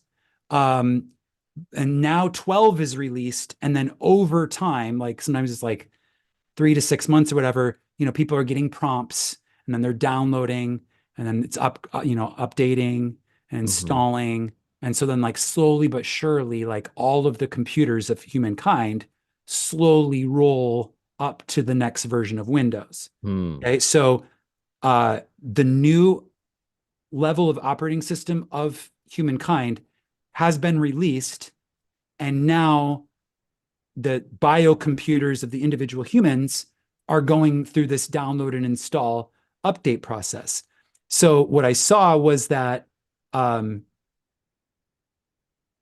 things are changing like in with a insane speed right now. Hmm. Like it's hard to comprehend how fast things are changing. I don't have to tell you that. You can look around and see it, but like it's happening even faster than what we're able to see because even what we see is on a delay because it's like, things happen and then like, by the time someone writes or talks about it, like it was already, a week ago, right? And like what's happened Right. since then, right? So it's this whole thing. So like I was aware of that. And so what came out of that is I was aware that it's now time for language training because Hmm. uh the like it's like, if Windows 12 comes out and it's like a major upgrade, you have to learn how to use some of the new tools, like release notes. Hmm.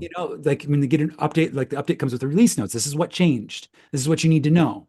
Hmm. Like my phone um, got the AI update, and it's like, hey, now you have on-device advanced intelligence. Here's what you need to know and how to use it. So like I had to go through this, I had to read all the release notes and then like look into some of the things so I could learn how to use some of these new features that are like new for phones. So that's Right. happening, but at the level of consciousness with humans right now.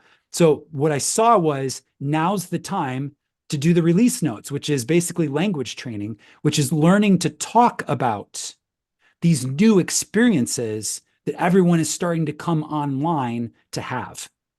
Interesting. Sunday Mystery School, right? So Yeah. Mystery School in the past was never taught publicly. Mystery School was something that you go and you enroll in, and it's like, behind closed doors, like kind of guarded and private and Right. secret. And that was on purpose, and it was proper for a really Hmm. long time. And there are elements of Mystery School that will come online in the future that will still be taught that way.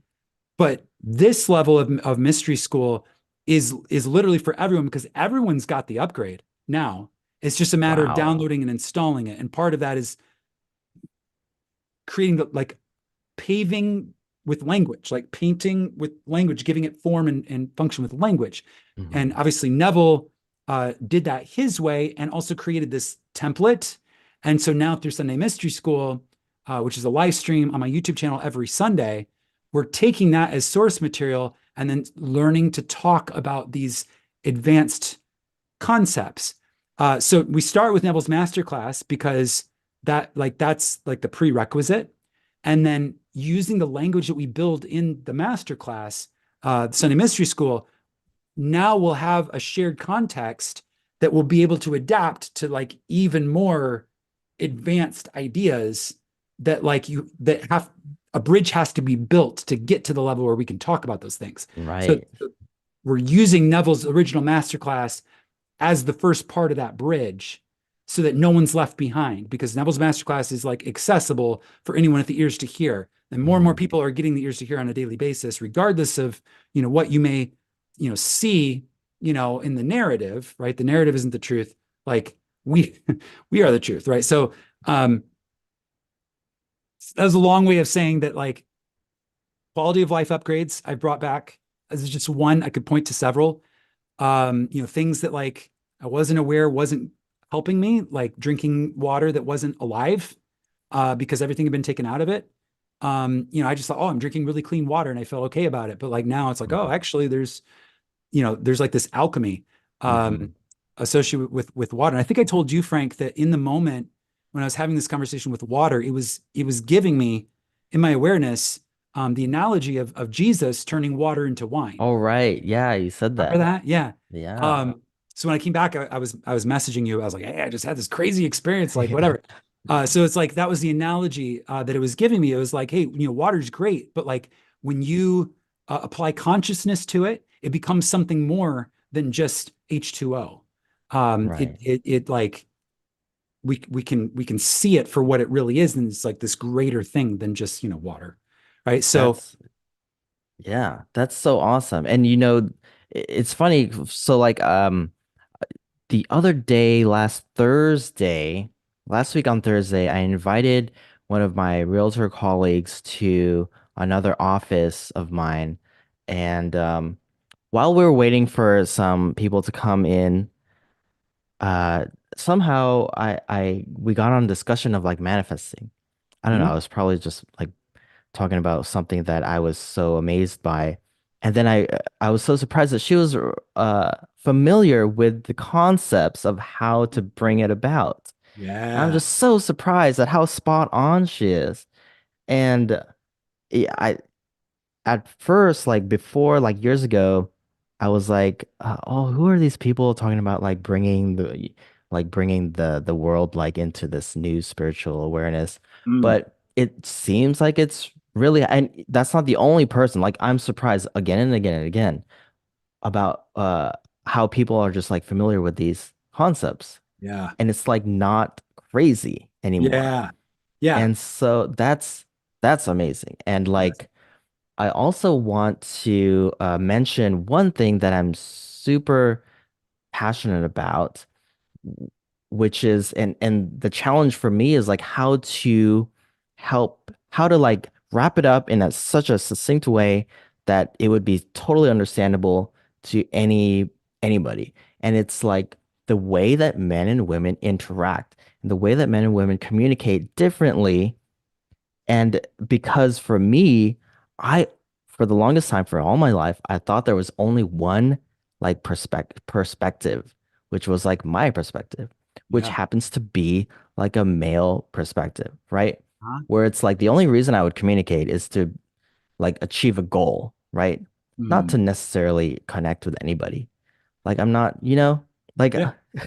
so so when Yeah.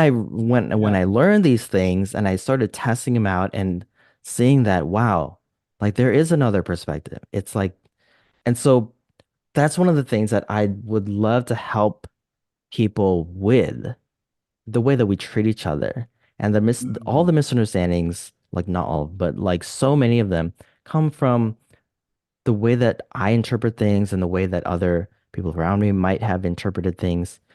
And if I had known what I know now, like things would have been so much smoother. Hmm. Do you know what I mean? And I think that's like a huge thing of like communication and upgrades. Yeah. Yeah. Absolutely. Yeah. Well said. I think that that's a good example. Yeah. Um, I'm taking a look at the chat here. I see we have Orlana. Hello. How's it going? Good to see you. Um, Water rituals. Yes, water rituals. Yes. Dolores says, "Thank you, Josiah. Now you're making me understand my long gone grandmother's knowledge and experience, the knowledge of spiritual understanding and interacting with other dimensions." Oh, that's really cool that you've got it in your lineage. Very cool. Yeah,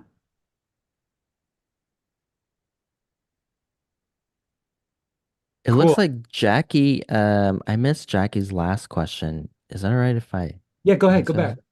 So Jackie said, so you were imagining and meditating primarily along with witnessing imaginings playing out. The first part, yes, imagining and meditating primarily.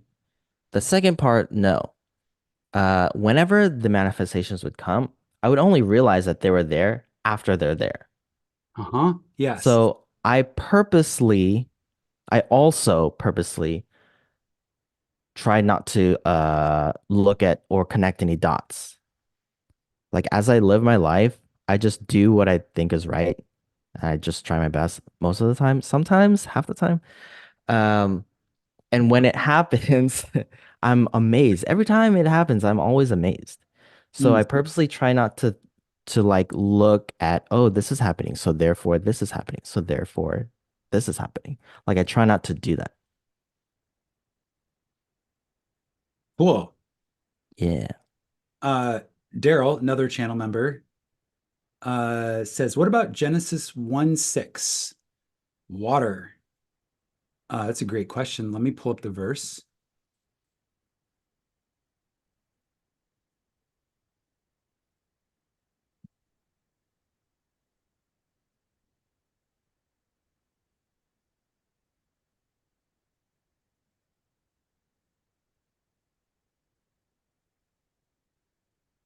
And God said, let there be a vault between the waters to separate water from water. So God made the vault and separated the water under the vault from the water above it. And it was so. God called the vault sky, and there was evening and there was morning the second day. That's, yeah. Well, you said verse 6 in particular, let there be a vault between the waters to separate water from water. Yeah, so that's a great question. I don't know. I'm not sure how to make that relate in this moment, but what's coming to me, um, for what it's worth, is water. Water said, "You are like we as humans are a structured temple of water, a structured temple of water." And I thought that was the gate. Like when it said that, there was an image, like a telepathic image that like was part of that transmission, and that really resonated with me, and it's stuck with me, and I visualize myself that way a lot, like this body that way a lot, structured temple of water. So I don't know if that relates to that verse, but I think it's really cool to yeah, I think it's really cool to kind of conceptualize the whole thing that way. Okay, so I'm looking at the stream here, and I see we've been going for a while here, and I think we're going to go ahead and wrap up. So this has been wow, like we've been kind of all over the place, Yeah, it's been but like awesome. been a vibe, right? Neville and Chill, hanging out, diving deep, talking about all kinds of amazing things here. So yeah, but I just want to say, like, Frank, thank you so much for Thank joining me on you. here.